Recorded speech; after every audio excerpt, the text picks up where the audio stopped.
Właśnie znajdujemy się na torze w Poznaniu. Dzisiaj jest wyjątkowy dzień. Dla mnie normalny, ale ja zaczynałem, jak już byłem taki malutki.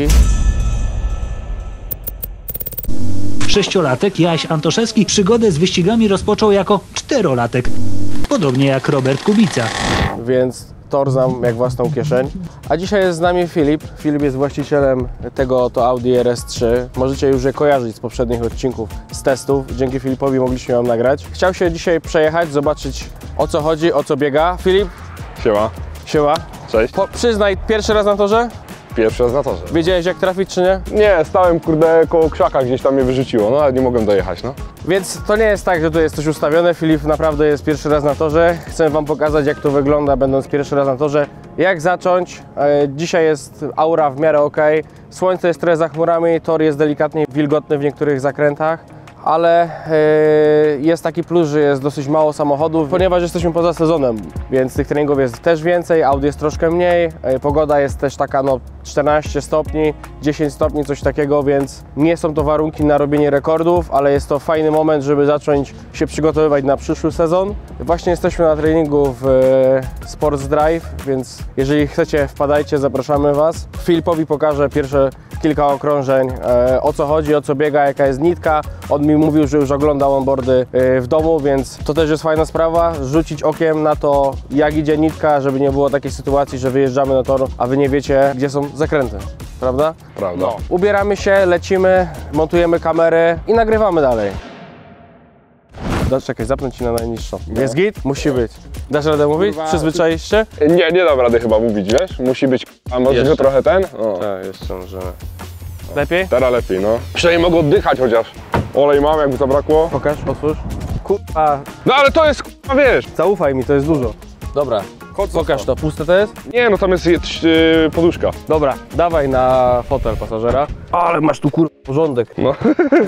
Chłopaki wsiadają do auta, wcześniej oczywiście odpowiednio je dogrzaliśmy, żeby korba nam nie wyjechała bokiem. I co, lecimy dalej ze szkoleniem. Dobra, na spokojnie jedziemy. Tor wysechł, wysechł. Nie jest wcale mokry. Nie będzie tragedii. Nie, jest sucho. Ten deszczyk tu nic nie zmienił. No, więc tak, jak wyjeżdżasz z toru, zawsze to pierwsze kółko takie jest delikatniejsze. Lusterka są ustawione. Dobra, wyjechali chłopaki Porszakiem, to trzeba uważać. Żeby nas nie zmiotli czasem, nie? Ochrona toru? Co to jest? Ratownicy, jakby coś się stało. Dobra, i zapamiętaj nitkę. Ja Ci postaram się mówić. Słyszysz mnie dobrze? Słyszę Cię dobrze, tak. Dobra, ja Ci będę mówił. Gaz, hamulec. Ja myślę, że na początku będziemy bez łopatek jeździć, żebyś się skupił na torze. Tu musisz uważać na dohamowaniu, bo jest ślisko. To będziemy wcześniej hamować. Masz dobrą pamięć, zapamiętasz? No, w miarę, nie? Na bieżąco będziesz, ja Ci będę mówił. Idziemy na żywioł. Dobra, tu hamujesz też. Na jadę, wiesz, powolutku z tym gazem operujemy, bo nic nas nie goni. Po co mamy przegrzewać klocki? Lepiej, wiesz, nabrać sobie feelingu, wjechać się w tor. O, widzisz? Czujesz jak ślisko? Tak. Ale przytrzymuje nas kontrola. Tak, czuć, no. Co jest zmiana faktu, że przy takiej prędkości nieźle ten samochód też rzuca, nie? No powoli jedziemy, przez stówce. No mówię, no, że to delikatnie bardzo, no. My normalnie jakbyśmy chcieli, to byśmy tutaj szli kurwa bokiem cały czas.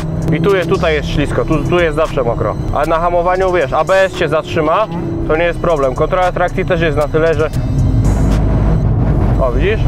Nawet jak nic nie zrobię, to ten samochód się prostuje sam. Ja specjalnie dodawałem gazu i obcinało nam to. Jakbyśmy wyłączyli kontrolę, to zobaczysz różnicę. Tu jest już sucho. Czujesz? Jak Tak, już trzyma, no. Delikatnie tak nadstawia tą dupą. Ale pierwsze spostrzeżenie, jakie mam już względem tego auta, że te kubełki są chuja warte tu. Tak. Właśnie to samo mówiłem, że latasz cały. Masakra, no rzuca mnie z lewo na prawo cały czas. Patrz, jeszcze okno otworzyłem. Zamknij. To jest to, że mnie tak rzuca właśnie. Dobra, uwaga, i tu jest ślisko, co nie? Tak, tu było ślisko. Chociaż opona się chyba dogrzała i lepiej skleiła. O, tu jest ślisko.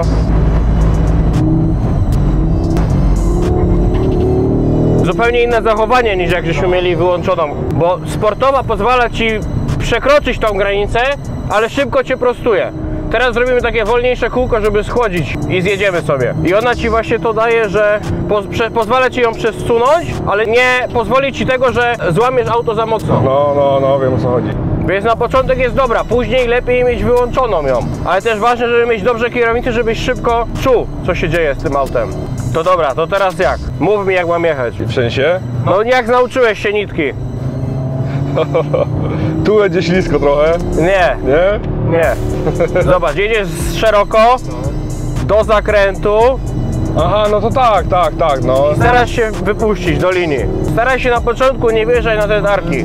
Dobra, jedziemy szeroko. Ja ci będę mówił, kiedy masz hamować. Dociskasz hamulec i to też tak nie jest, że ten hamulec jest zero-jedynkowy. Ty musisz tak dodawać spokojnie, tak sam hamulec i gaz. No. Używaj go, a nie, że tak jebniesz, bo wiesz, później się okazuje, że ten samochód jest się nieprzewidywalny, bo musisz regulować gazem, jak się pochyla samochód. Dobra, patrz, teraz Alpina tutaj nas próbuje wyprzedzić. My sobie pojedziemy szeroko i ją puścimy. O, i zobacz, i teraz pojedzie od wewnątrz w tym gościu. Dobra. My jakbyśmy chcieli, byśmy go wyprzedzili. Trzeba właśnie uważać na te tarki, bo tam w tych rowkach stoi woda. No. I farba nie pozwala, żeby ta woda wsiąkła. Ciągła, no. Ważne jest, że po takim, my żeśmy bardzo powoli jechali, ale generalnie po takim okrążeniu schłodzić auto. Dobra, staniemy sobie tu. Nawet nie będę gasił. No dobra, no to wiemy, jak to powinno wyglądać, więc wymieniamy kierowców i patrzymy, co Filip wyciągnął z tej lekcji. Pokaż, jak masz ręce na kierze. I obróć tak 90 stopni. Weź sobie kierę bliżej do siebie. Jak, Pociągnij ją. Czy już się nie da? nie, już jest max. Niżej, a niżej trochę? No, coś takiego. I teraz spróbuj. Dobra, niżej jeszcze. Ona była chyba jeszcze niżej. Bo chodzi o to, że za bardzo wyprostowane moim zdaniem masz ręce jak... O, git. Widzisz? No jedziemy. Mówisz, że w rękawiczkach? No, będzie bardziej profesjonalnie wyglądać. No tak, no. Chociaż trzeba wyglądać. Jak się nie umie jeździć, to trzeba wyglądać. Nie tak, staraj się nie przekładać. Okej, Cały czas powinieneś trzymać tak sztywno. tu, no. Mówisz, że na łopatkach mam jechać? No jedź tak jak wolisz, na łopatkach może być. Jest okej, masz pusty tor. Czwartek o 5 rano, kochani, bądźcie na giełdzie, bo RS3 będzie zapewne do kupienia w bardzo dobrej cenie. W bardzo dobrym stanie, no takim do wyklepania jeszcze, nie? Akurat tutaj tu RS3, pójdzie 2 miejsca dalej, jakieś może będzie ćwiarteczka, jakiś błotniczek. No i się uklepie, no i tyle, nie? I na handel, no. Dobra, ze spokojem. Ze spokojem. No i teraz otwórz przepustnik. Powoli, nie tak, zobacz, za gwałtownie zrobiłeś. Szerzej, dobra, jedź. Zróbmy na skrzyni automatycznej. Tu, za blisko, jedź środkiem, dobrze. Trzymaj się tutaj, krawędzi i powoli hamuj, dohamowuj. Dobrze, mocniej. Jeszcze trochę dohamuj. Przestrzeliłeś trochę. Dodaj. Odpuść. Na hamulec. Dociśnij. Dobra, do środka do tarki. Szerzej. Dobra, na hamulec. Dojedź. Dociśnij, mocniej. Dociśnij. Dobra, wewnątrz. Szeroko. Wypuść. Zobacz, ile tam jeszcze było miejsca. Dohamuj, dawaj w lewo. Gaz. Tu powoli z gazem. No i tam szeroko. Skupmy się na razie na nitce, ok? Dobra, dodaj. Przyhamuj. Do wewnątrz. O, szeroko.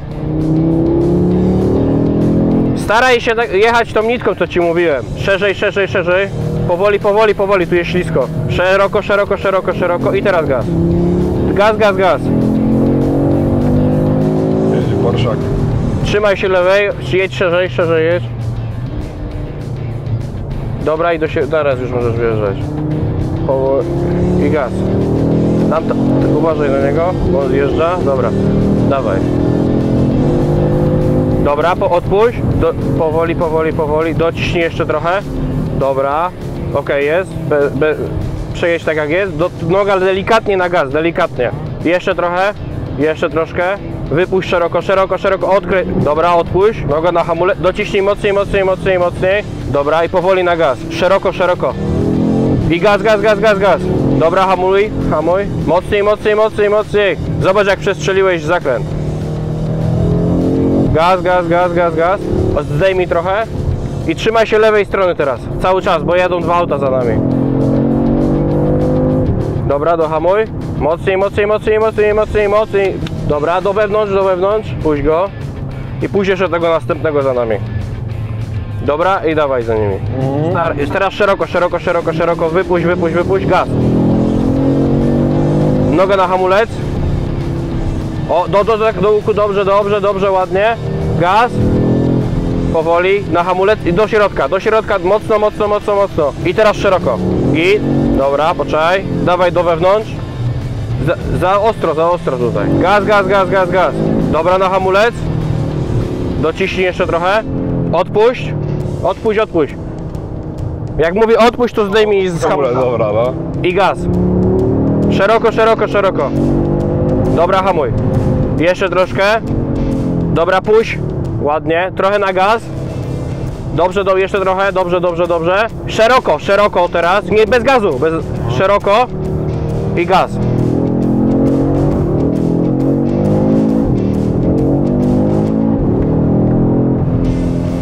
I gaz. O, dobrze, dobrze, bez gazu. I teraz szeroko, szeroko. Skup się na tym, żeby szeroko wyjść. I teraz tu do prawo. Zhamuj, dawaj. I na zewnątrz teraz, jak najszerzej, jak najszerzej. O, ślicznie, dobra. Przyhamuj. I teraz do wewnątrz. Mocniej, mocniej. A, za agresywnie. Dobra, powoli, powoli, powoli, powoli, powoli, powoli. Tu jest ślisko bardzo. I teraz szeroko, szeroko. Bez gazu, szeroko. Jak najszerzej. Zobacz, ile tam jeszcze mogłeś. Gaz. Tak, i teraz bardzo szeroko. Wyprostuj. Już. Zajebiście, rura. Jeszcze, jeszcze, jeszcze. Zacznij wypuszczać. Już powoli odkręcaj. Dobrze, bez gazu, bez gazu. Szerzej, szerzej. Dobra. I teraz go wyprzedź. No, dawaj. I wypuść, wypuść. Już, odkręcaj. Dobra. I lecimy. Przejedź. I teraz szeroko, szeroko, szeroko. I gaz, gaz, gaz, gaz, gaz. Dociśnij jeszcze. Jeszcze trochę. Dobra, odpuść. Powoli, bez gazu, bez gazu. Szeroko, szeroko, szeroko, szeroko. I teraz tu do prawej. Dociśnij hamulec trochę. W lewo. Głęboko, głęboko, dokręć. I gaz. I szeroko, szeroko, wypuszczaj. Teraz zrobimy sobie tak powolutku, jedź tak mniej agresywnie, schłodzimy, wjedziemy, odpoczniemy chwilę i pojedziemy jeszcze raz. Całe kółko zrobimy sobie tak wolniej, żeby te hamulce jak najbardziej ostygły nam. Dobra, szerzej, skupmy się, żeby nitkę, jeszcze szerzej, jeszcze, o. No, widzisz jak ładnie teraz? Jak ten kąt zakrętu nam się zmniejszył? Ale myślałem, że się będzie bardziej grzała, jeżeli chodzi o olej. No, ale to nie wiesz tak naprawdę ile jest. Ty jechałeś jeszcze tak delikatnie. Tak na pół gwizdka, nie? Tu najbardziej hamulce dostają, dawaj. A ty po tych kolorach to tam chuja nie wiadomo nic. Nie, ja nigdy dużo nie widziałem innego niż zielony i niebieski. I odkręcamy. O, zobacz. I to jest idealna nitka, bo chodzi o to, żeby jak najmniej auto kantować. No. Dobrze. O. Zmniejszają ci się te kąty tego łuku. To bez migacza możesz, tu się nie używa. No właśnie widziałem BM'a, pierwszy raz widziałem BM'kę, która migacz rzuca. Jak nas wyprzedzała. Jak wrażenia? No właśnie, jak wrażenia? Kurde, no jest to trudniejsze niż myślałem ogólnie, Tak? no myślałem, że wiesz, jak jakieś tam doświadczenie za kierownicą takiego auta jest, to sobie to przelecę bez problemu, a tu trzeba było się fest skupić na jeździe tak naprawdę. My też żeśmy delikatnie jechali te kółka, już później jak żeśmy chłodzili te hamulce, to żeśmy tak starałem się pokazać tobie tą nitkę, trajektorię, żeby jak najlepiej pojechać, ale już widzę, że czułeś, tylko że jak dla mnie to za szybko na ten gaz No, szedłeś. bo to jest... Jak tylko mówię jedź szerzej, a ty już jakbyś poszedł szerzej, to by było tak średnio. No to jest to, że człowiek się odpala od razu, no a myślisz, że aktor to trzeba cały czas wiksować, a no tak nie jest. No. Nie, schłodzimy auto, schłodzimy hamulce, jedziemy na jeszcze jedną sesję, zobaczymy co teraz będzie. Bo nie wiem jakie czasy, ale na spokojnie jeździmy, żadnej sytuacji podbramkowej nie było, prawda? No na razie nie. Zobaczymy jak będzie dalej. Ale ogólnie to co? Jak feelings? Bo a prędkości nie czuć na torze, prawda? Nie czuć. W ogóle. Jedziesz te 180, 190, nic się nie dzieje. Jedyne co to, no mówię, no fotele są tragiczne, jeżeli chodzi o otrzymanie w zakrętach, to jest porażka po prostu. To są auta usportowione. No właśnie, to nie jest typowo jakiś tam kubełkowy, to jest, ma przypominać kubełkowy, ale nie jest nim, nie? Tak. No musisz wsiadać codziennie, wysiadać z niego. No. Ale ogólnie fajnie. Daje radę, hamulce ważne, żebyśmy wychłodzili. Opona nie dostała w ogóle dzisiaj. Jest też fajnie, że jest trochę mokro, więc ta opona się od razu chłodzi, więc nie ma tego piszczenia takiego. Tak. Prędzej ci dupkę przestawi niż zapulży zapiszczy, przodem. no. Dobra, lecimy po jeszcze jednego zawodnika i zaraz wracamy. No.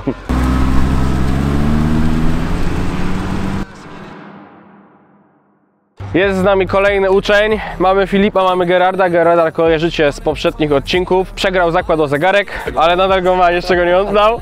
Teraz zobaczymy, jak auto się zachowuje na drift mode na torze. To nas korci tego, żeśmy nie przetestowali ostatnio. Jestem ciekawy, jak auto będzie się zachowywało, jak będzie miało więcej napędu na tył. Załadujemy Gerarda z tyłu. Mam nadzieję, że nie będzie zbyt mocno krzyczał. Ja robię docisk.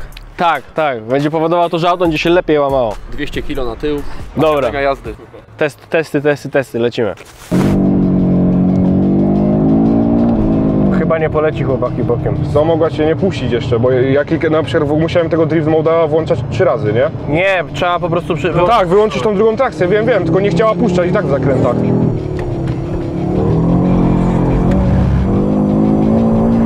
Za mało mocy na to idzie. Nie wiem jaki tu jest przekaz, ale za mało jest, no czuć to.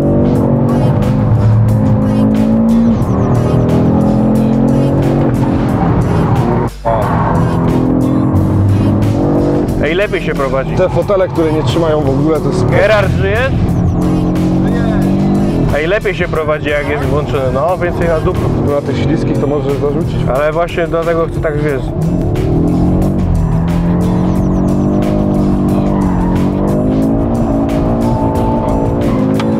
Wyrwałem łapkę. Tymczasem. Widzowie, w dzisiejszym odcinku przedstawimy wam nic innego jak Skoda Fabia.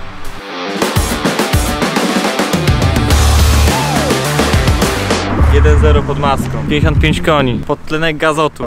Ale fotele chujnia, co? No masakra jest, naprawdę. Jakby nie było tej łapy, to bym leżał na tobie już chyba. Ej, ale dużo lepiej się to auto prowadzi. Może by poprawiła czas wtedy, co nagrywaliśmy. Chuj by poprawiła. Ja też hamuję dużo wcześniej, nie chcę, wiesz. O, widzisz? Ona to jest to, co był problem. Że srała przodem.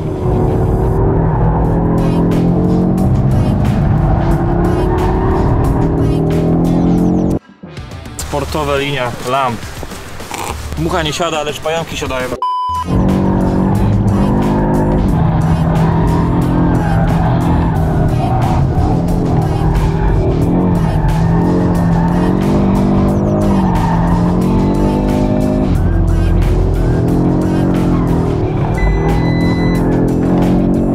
Dobra, chłodzenie. Jak Gerard?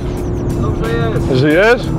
Mi się trochę pacha spociła, nie powiem. No i też. Jest różnica? I nawet 2. Jest różnica? No jest, nie? Ja myślę, że to na tym drifcie dużo lepiej się jedzie. Dużo, no. Jeżeli ty oczywiście... Ja jechałem tak, wiesz, do 80%. Na łukach tak, ale wiesz, nie wiedziałem, jak się będzie zachowywał. Ale dużo lepiej. Już nie ma tego problemu, że sra przodem. No ciekawe bo ile ona wtedy zrobiła wam?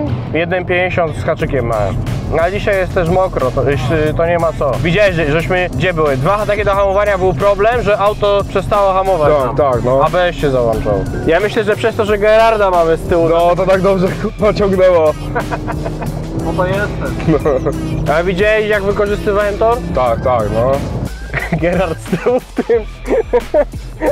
Ten zagubek chociaż sobie wyciągnij trochę. Ja już tutaj sobie chociaż zabezpieczyłem się tym. Pod łokietnikiem, żeby nie latał. Tak. Sport Blue, całkiem świeża letnia opona. Półtłoczek mamy, półtłoczek. No zobaczymy jak to się...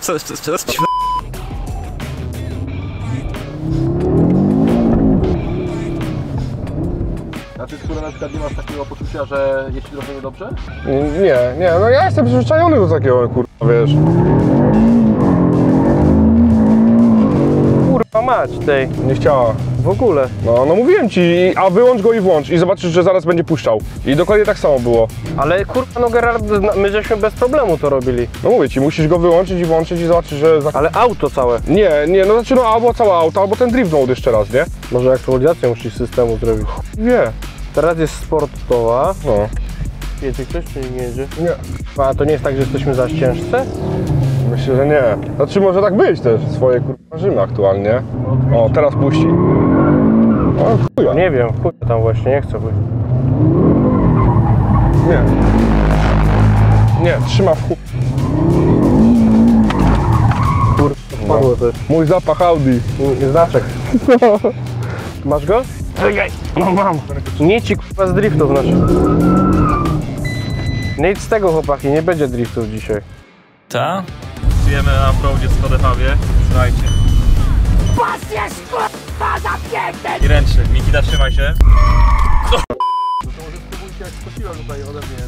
Dobra, nie będziemy katować auta.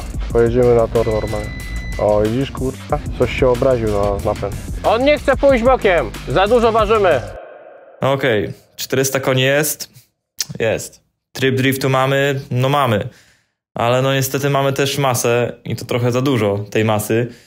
Przez co RS-ka się zbuntowała, wyrzucając nam masę błędów, takich jak awaria przekładni, przegrzanie dyferencjału i masę innych. Jak chłopaki było ze mną na prawym? Fajnie, fajnie. Wiesz co, no zajebiście, No. ale ja się chyba nie nadaję jako pasażer. Ja muszę kurwa kierować. Kółka już torebka była otwarta. Tak, dokładnie. Ja dzisiaj kurwa trening bicepsa zrobiłem, całkiem niezły nawet. Ja słyszałem już tak kurwa, urywał się już ten, jak to było? Wieszak strachu? Czy jak to było? Rączka strachą. Już obrywała się cała, no. To Ale prawda, żeśmy to prawda. zmienili trochę patent, bo jak żeśmy robili te testy na torze, to jechaliśmy na trybie tym RS Performance. I żeśmy z racji, że jest taka pogoda taka niejaka i mamy troszkę więcej czasu, odpaliliśmy Drift Mode i muszę powiedzieć, że ten samochód lepiej się zachowywał. Już nie było tego opurzenia. Wiadomo, żeśmy też nie dali w 110% temu autku, ale tak było czuć, że żeśmy mogli szybciej wstawać na ten gaz i nie wiem jaki to rozkład był mocowy, ale dużo lepiej się prowadził, więc chłopaki mieli fajne wrażenia. Próbowaliśmy też wlecieć w drift, ale myślę, że ta masa nas trochę zabiła dzisiaj i nie byliśmy w stanie sensownego zrobić. Chłopaki uciekają, bo pieniądze nie śpią, trzeba dalać. Dziękuję bardzo. Mam nadzieję, że było przyjemnie. Co złe to nie ja i widzimy się na torze innym autem, co nie? Dokładnie, do zobaczenia. Ale czekajcie, jak mogliście zauważyć na torze, oprócz nas było jeszcze jedno auto. Ciekawe, drogie, szybkie, drogie auto. Przedstawiamy wam Porsche Cayman GT4 RS. Mad at savage in me back and I'm back in it happening, ready to blow. I remember doing deeds with Deji from the street, they left me on my own. Mom kept asking me about how I got the P, I told her leave him mum and grow. Then they're ringing off my phone, then they're ringing off my phone.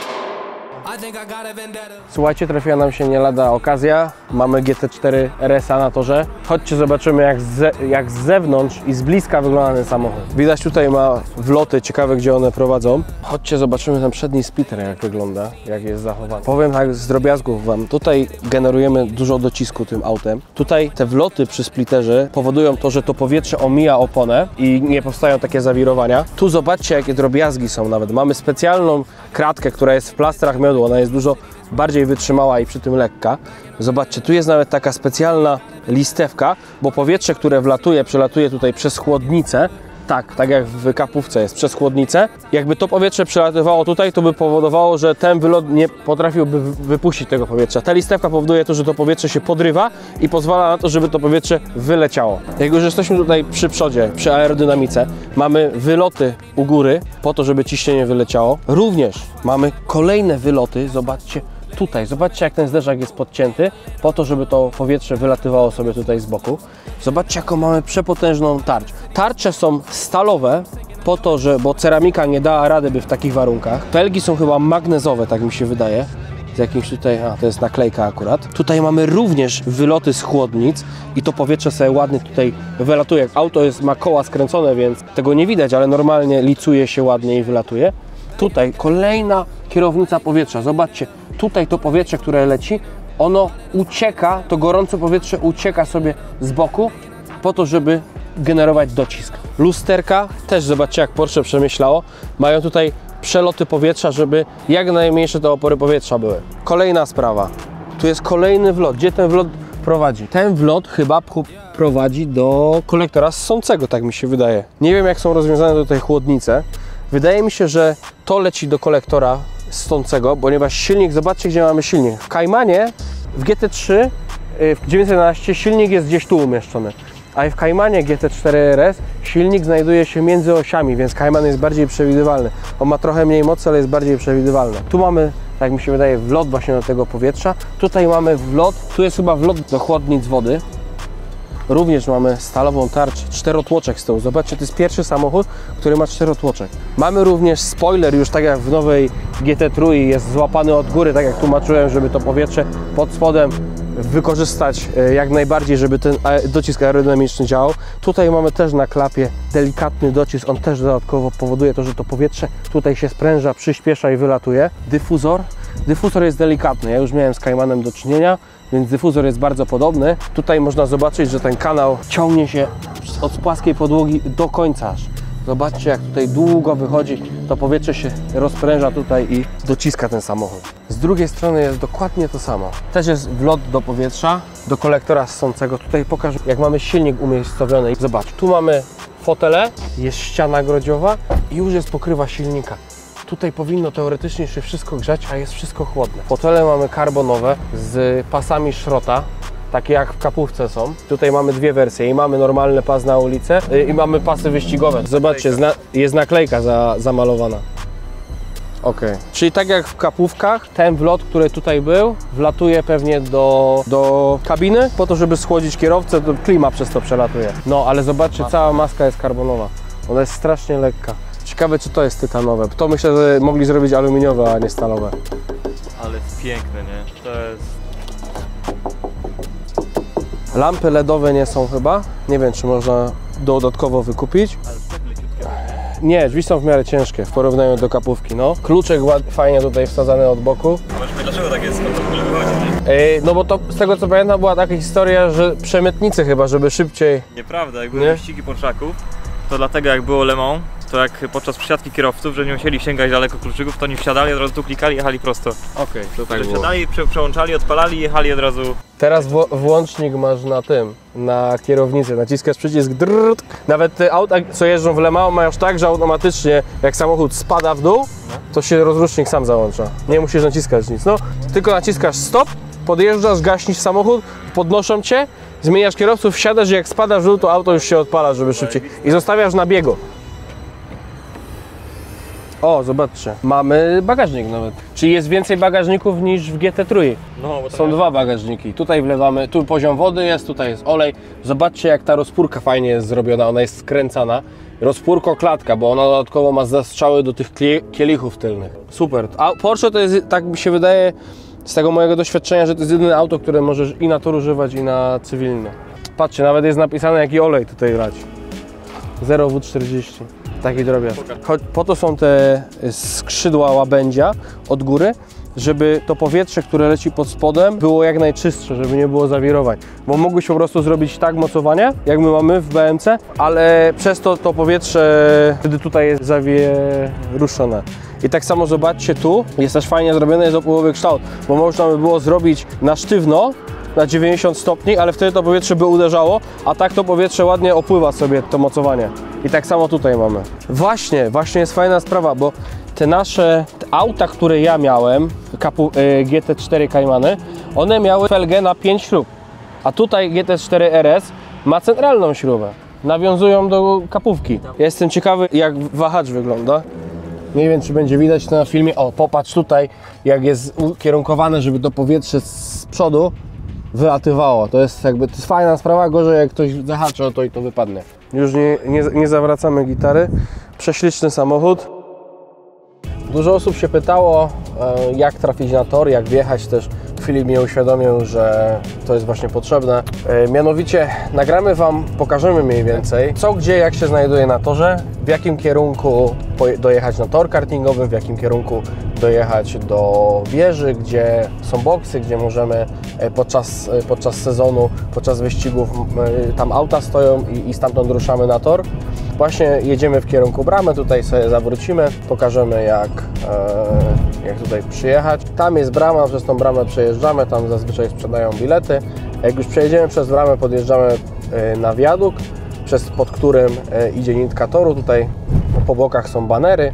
Możemy zobaczyć tutaj, że jak się zatrzymamy, że mamy nitkę toru.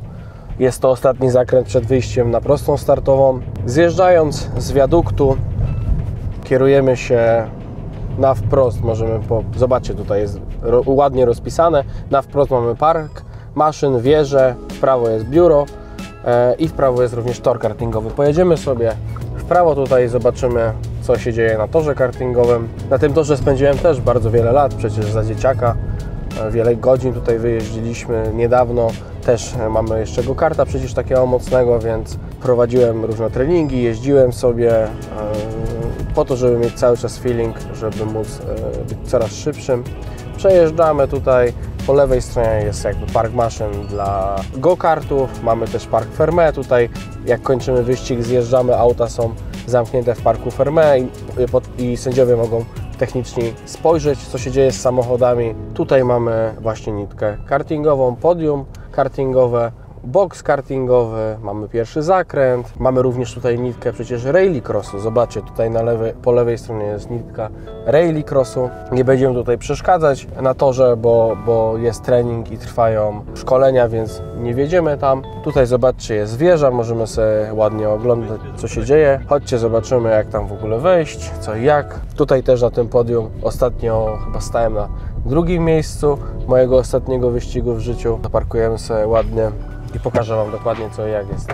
No to co, idziemy na wieżę, nad biura w sumie. Wracają do mnie wspomnienia z tych lat, jak się tutaj jeździło. Ostatni wyścig 9 lat temu i to właśnie na Poznaniu był. Zobaczcie, to jest też fajne miejsce spotowe, jak jest wyścig. Tutaj nikogo nie ma zazwyczaj. Można zobaczyć ładnie całą tą sekcję tutaj nitki samochodowej, kartingowej. Zobaczcie, jak ładnie BMK się nam napędza. Widzimy cały zakręt tutaj w prawo, tarkę i zakręt w lewo. Więc tak naprawdę tutaj w tym miejscu widzimy większość toru. Najważniejsze miejsca gdzie się najwięcej dzieje. I również mamy nitkę kartingową. Mamy zakręt w prawo, później tutaj szykankę, patelnia, 2 nawroty i wjeżdżamy na nitkę samochodową. Tam jeszcze jest szykana dołożona, żeby zmniejszyć prędkość, dołożyć trochę trudu zawodnikom i wyjeżdżamy w prawym zakrętem na prostą startową. No więc co też warto powiedzieć, że zobaczcie, tak macie tą nitkę kartingową, ona się łączy z torem i tutaj samochodowym i tu mamy całą nitkę toru do DMP, czyli driftingowych mistrzostw Polski, że w tym miejscu najczęściej tutaj ludzie stoją, bo tu mamy główny zakręt, gdzie tak, są też całe trybuny, że w tym miejscu fury się napędzają i mają cały łuk, gdzie pełne ognie wlatują, nie? Więc też mam nagrania, teraz wam podrzucę, bo to naprawdę jest warte obejrzenia, nie? Bo tu w tym miejscu naprawdę macie całą chmurę dymu, opony lecą na was, zajebisty temat, nie? A i tu możecie zobaczyć, że mamy odcinek rallycrossu szutrowy. Jeden i tam z tyłu jest drugi, go niestety nie widać. Dobra, chodźcie, lecimy. Kolejny fajny spot jest tutaj przy dębach. Możemy albo sobie stanąć przy siatce, albo możemy pójść tutaj na taką górkę, która jest w głębi lasu. Zaparkujemy sobie ładnie tutaj, pokażę Wam, jak to wygląda. Kiedyś tutaj były trybuny, ale niestety się popsuły. Spot numer 2.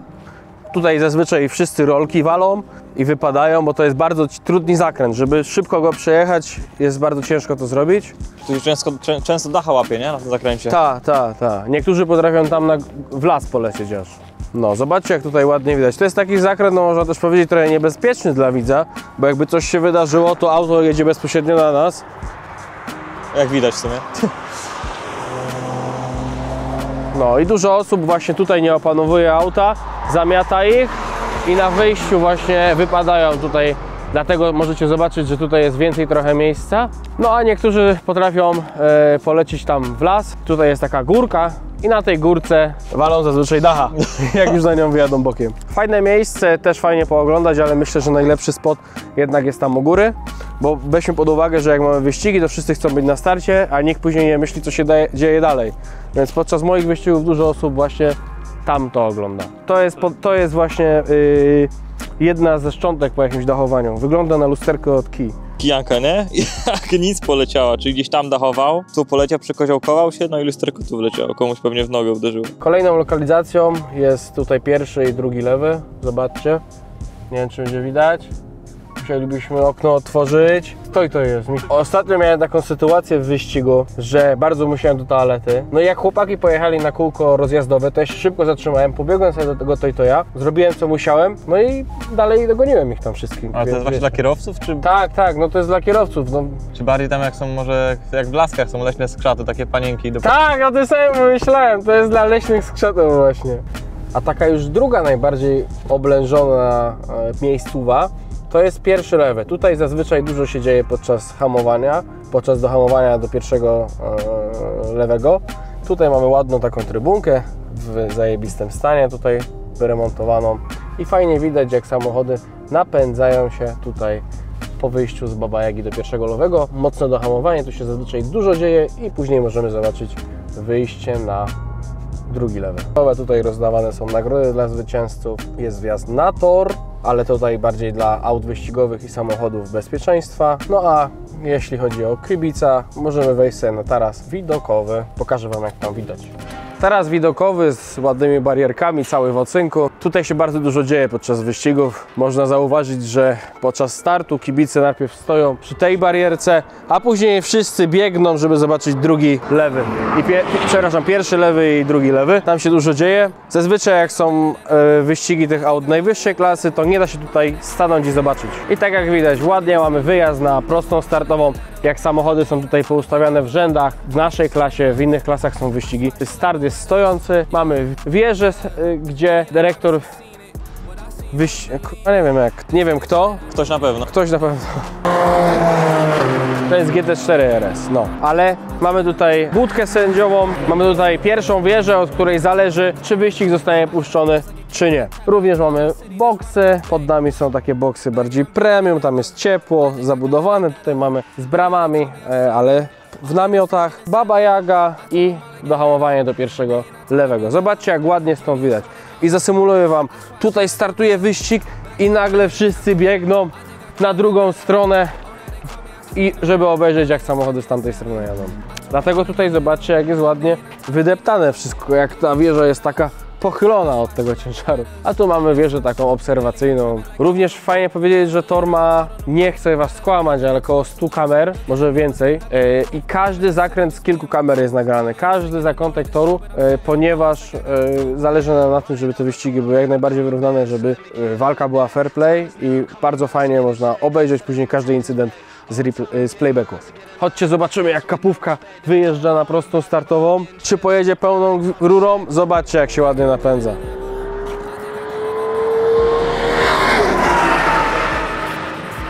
A powiedz jeszcze widzowi, co są to tam tablice? 200, 150, są metry, tak, do zakrętu? Tak.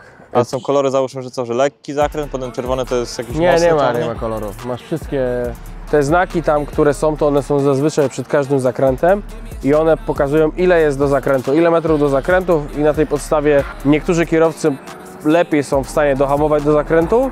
Ja po tylu latach hamuję jakby wzrokowo. Nie mam żadnego punktu ustalonego, że na przykład przy zielonym słupku hamuję albo przy jakiejś szarfie hamuję, tylko zazwyczaj obraz na obraz się nakłada i to już po tylu latach czujesz.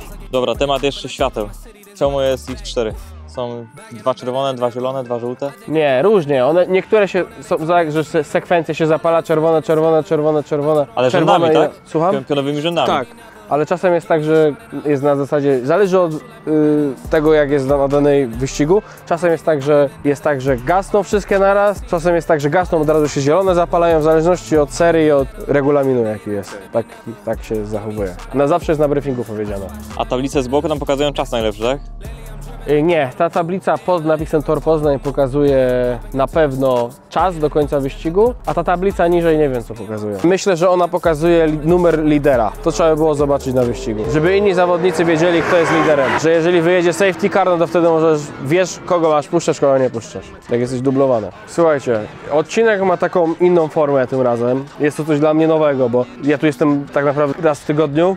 Może nawet częściej, bliziutko mamy na tor, ale nigdy nie w taki sposób, żeśmy nie opowiadali. Dla mnie to jest oczywiste, ja te spoty poznawałem jeszcze jak byłem malutki, jak jeszcze jeździłem na go-kartach, jak uprawiałem triatlon, to ten tor poznawałem, później wsiadłem w samochód, tutaj bardzo dużo godzin wyjeździliśmy, szczególnie tutaj w okresie takim jesiennym, zimowym, kiedy tych treningów jest troszkę więcej, więc fajnie tak się podzielić doświadczeniami, fajnie było pokazać Filipowi, jak jeździć takim autem. Wiadomo, żeśmy nie jechali na 100%, z kółka na kółko szło mu coraz lepiej, coraz większy performance złapał, więc to było fajne. Na koniec wsiadłem ja, pokazałem im, jak się jedzie, stestowaliśmy ten drift mode.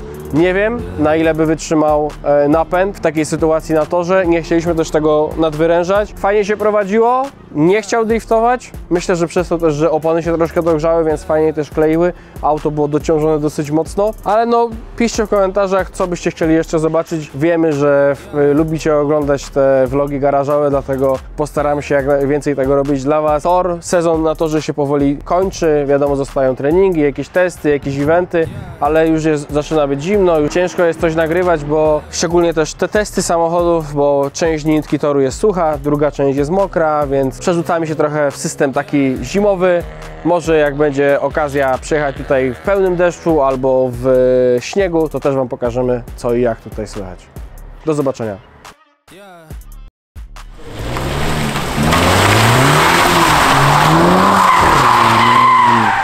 Będzie coś? Że S3 nie lata bokiem, a ja znalazłem drift mode.